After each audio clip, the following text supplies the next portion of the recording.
What is up, people, and welcome back to the channel. So, on the minus, jobs everywhere. And I'm going to try and get something to do with the front shocks more than a gear selector, because you don't want that milling machine that's now in bits to do the gear selector. So, I'm going to have a look at front shocks.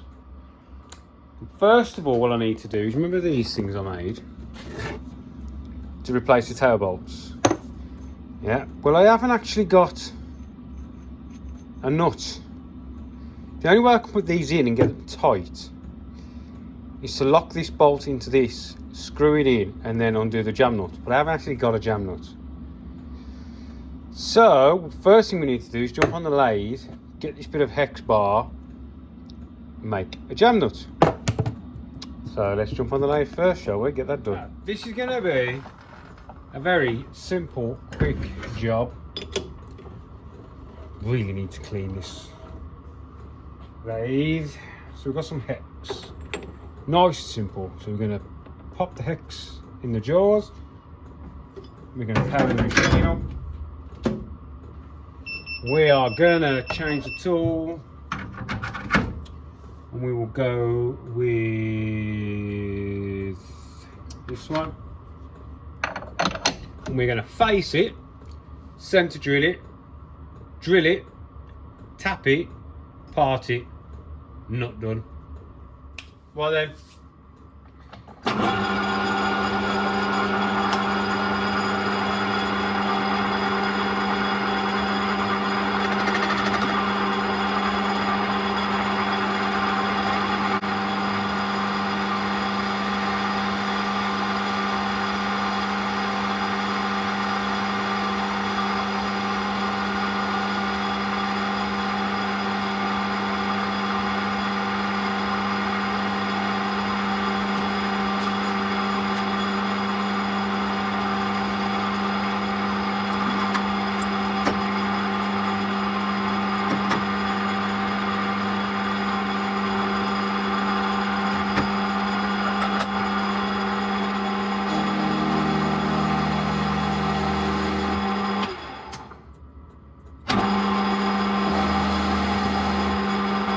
You can hear I've got a little bit of a rattle.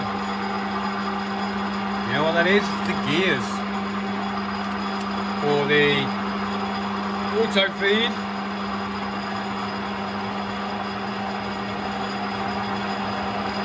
I don't know why it's doing that. I oil them, it goes away.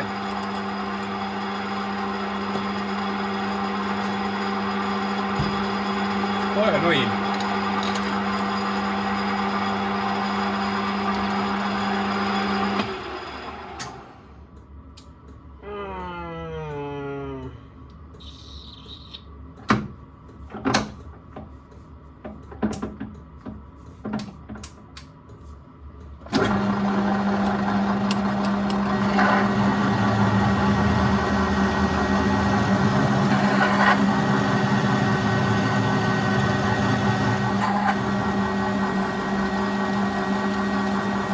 Don't need a very big nut.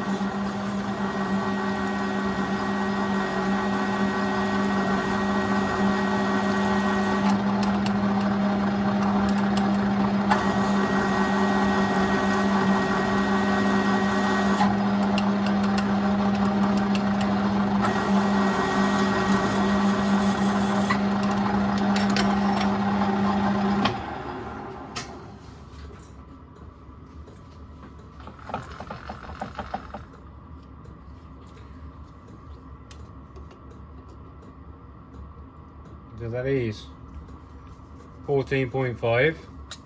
Ah, that was a bit sharp, cheeky. So that is 14.5, which is big enough for the M16 by 1.5 thread. We need to put in there.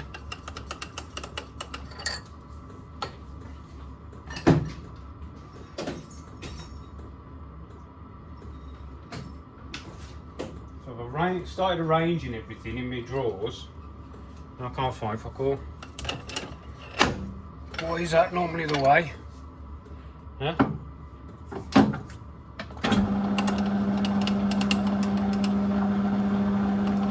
Would help if I tighten the chuck up, wouldn't it?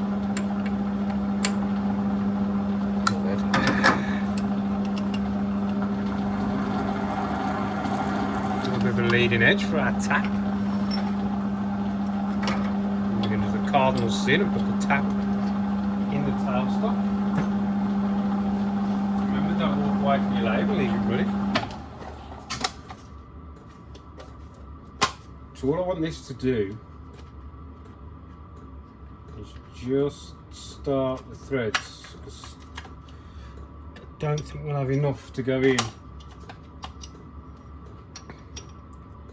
any actual distance, because I don't want to use too much of this hex bar stock up just for a part that's probably never going to be used again, you know what I mean?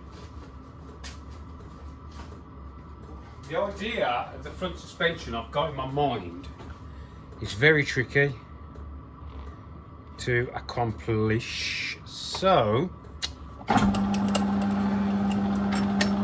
will have to wait and see.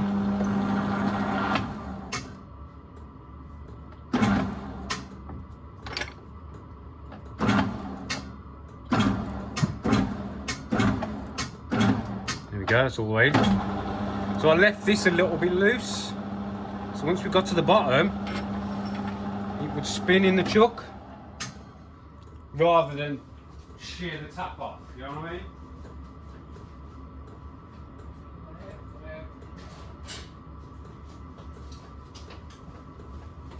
I'm trying to rush.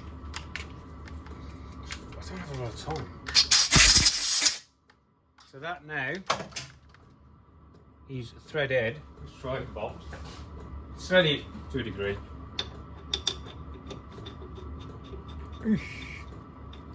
Touch loose for.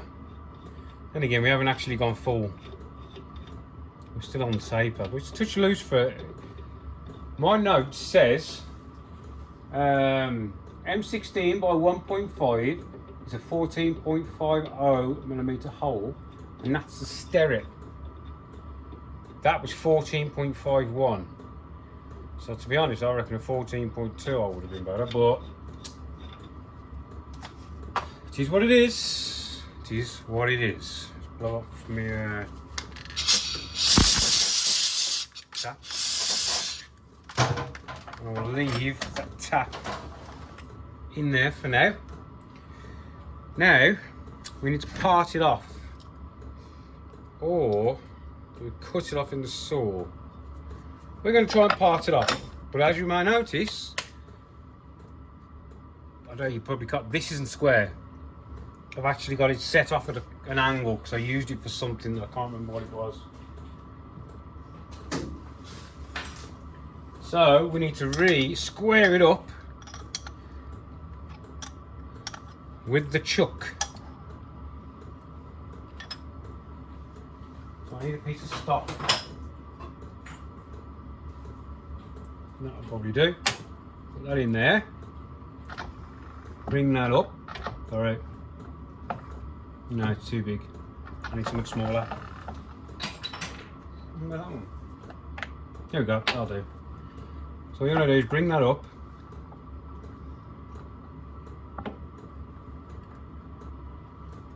In.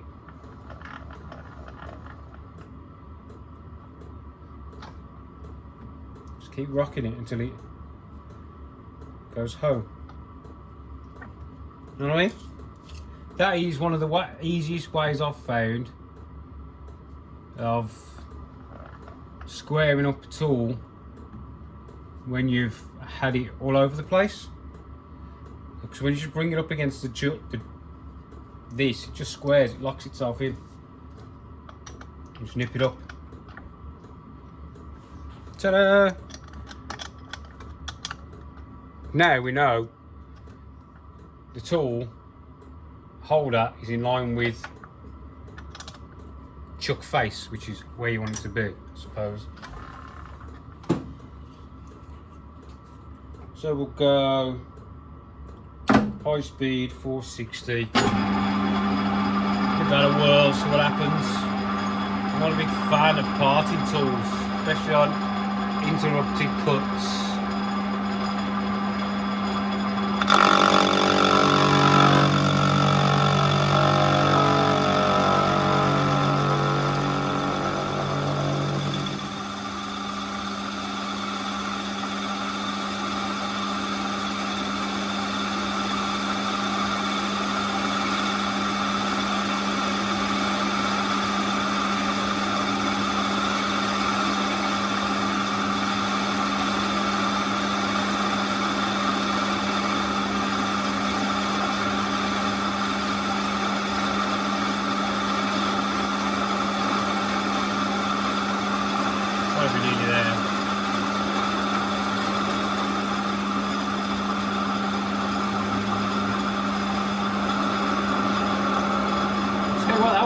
guess, was he? Oh, I weren't a bad guess. Look at that. It's a little dimple left. Right, so now what we'll do, we'll be back.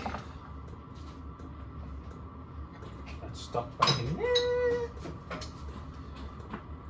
So yeah, is that a cool nut?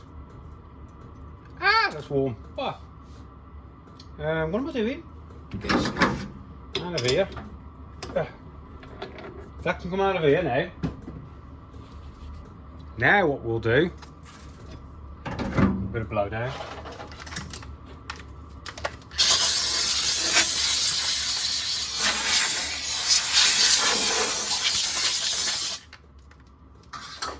Get rid of this. Tell you what, that worked a lot better than I actually thought it was going to. I am not going to lie. Where's the nut pan? Here. So what I'm going to do now is thread the nut back on here. Yeah. Then put it back in the jaws. This way we can finish threading it. Do you know what I mean? Because this is holding it all square. Remember to slow it down. Low. Backwards a touch and go through.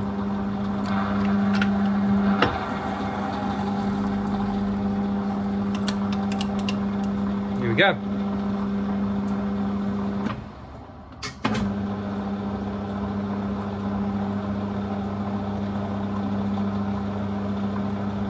And we're not finished with the tap yet.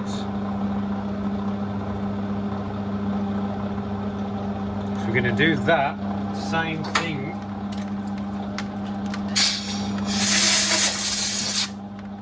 So we're going to stop the machine, take it out, turn it round, put it back on the tap.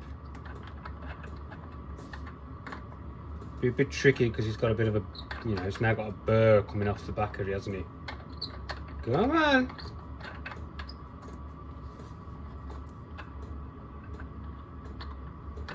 Don't be cheeky.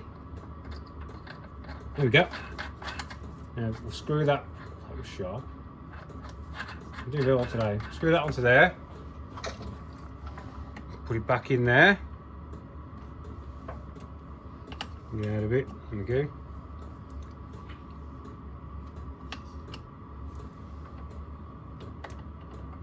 We'll square. Good. Give it a good tight because reverse the tap out. So now what we've got to do is face it, chamfer it, way over engineering this for just a nut.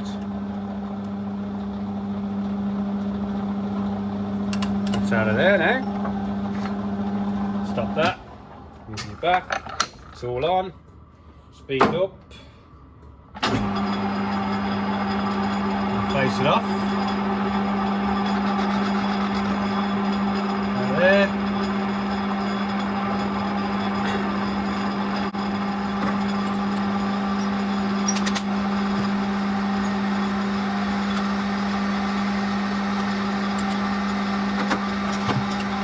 While that's cutting, put the chamfer tool back in. We chamfer the centre out.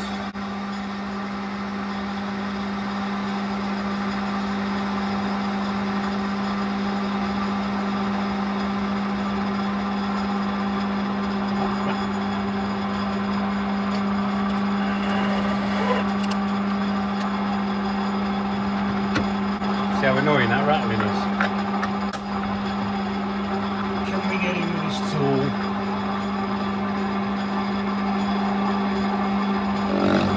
Maybe.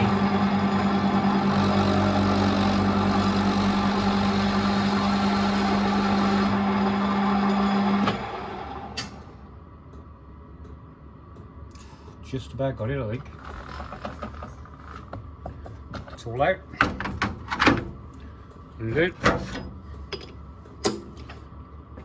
Now this will need a deburr because we put such a nice little chamfer on it. we have got a little bit of burr, and we'll blow it out.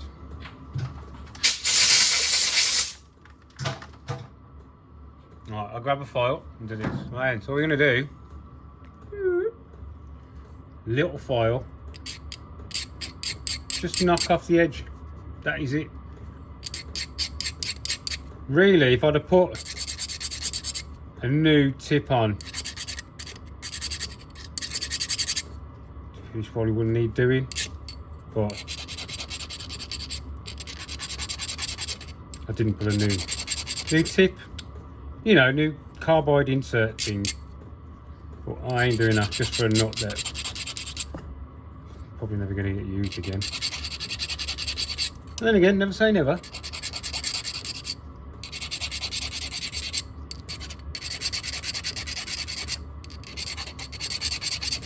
Here we go.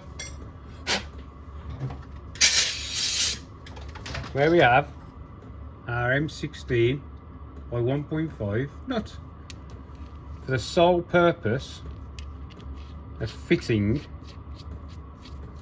those things on the car. That is actually, see now we've run the tap right through, that is actually, there is a tiny amount of wobble. As I say, I think 4.2 probably would have been better. Right then, let's show you any of the tripod, shall we? So, what we can do is fit one in there.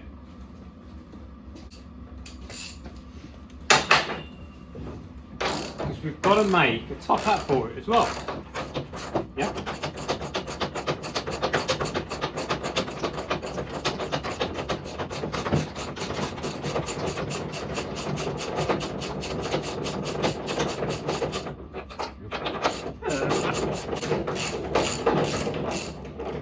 Right. So that's what's coming out. So all we need this nut for, yeah, is to put in there to act as a jam nut. That is it. We'll just shove that in there. Then I've got to go all the way down, and then we're going to put that down to there and tighten that up. Now this goes down into there.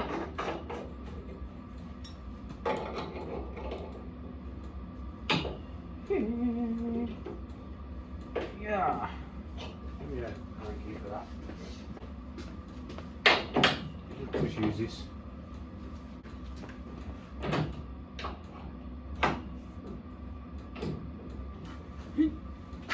That should allow us to screw it down. Okay.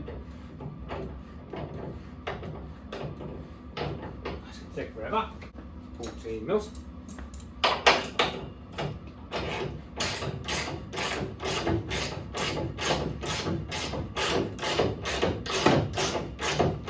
Work smarter, not harder. I know I've got 14 mil one somewhere. Where? I don't know.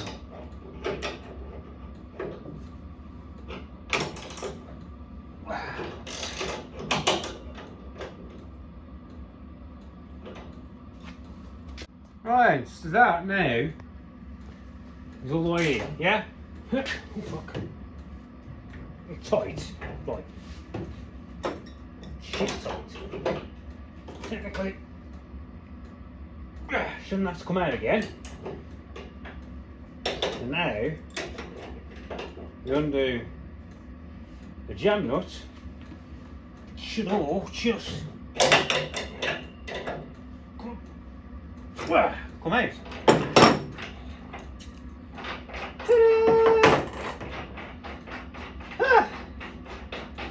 Easy.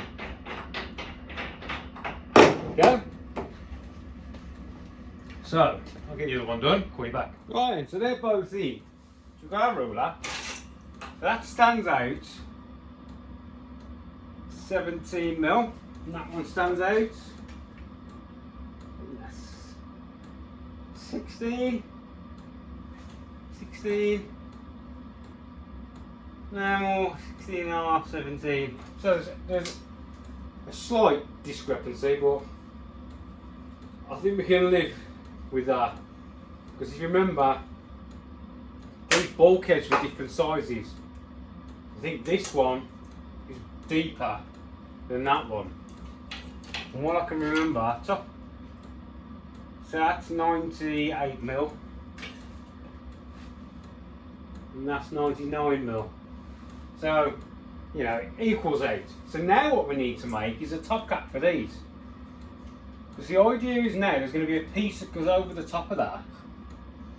And there'll be an air gap in between. Yeah? Like a gap.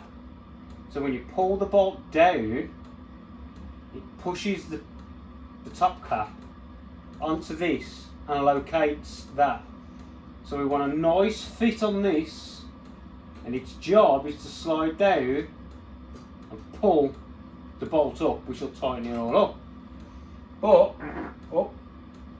this is where we need to work out what we're doing with our top shock mounts. Because we need to work out how long we need these. So if we're going to come off with some sort of bar. Because I think we can come off there with the bar for the shock. Because you've got to remember, this is chassis in here now. And there's a bar right behind here which goes across and nearly touches that.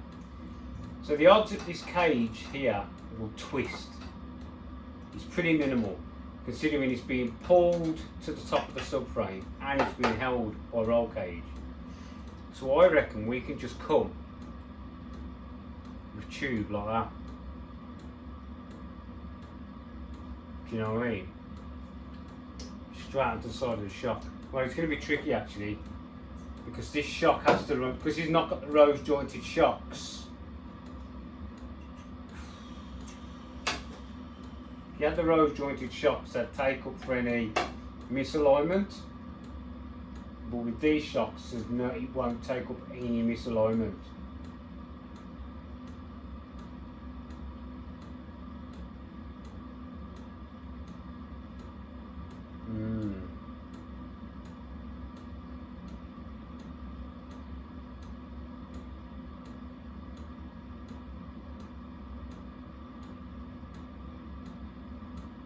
What do we do? What do we do? Let me have a think.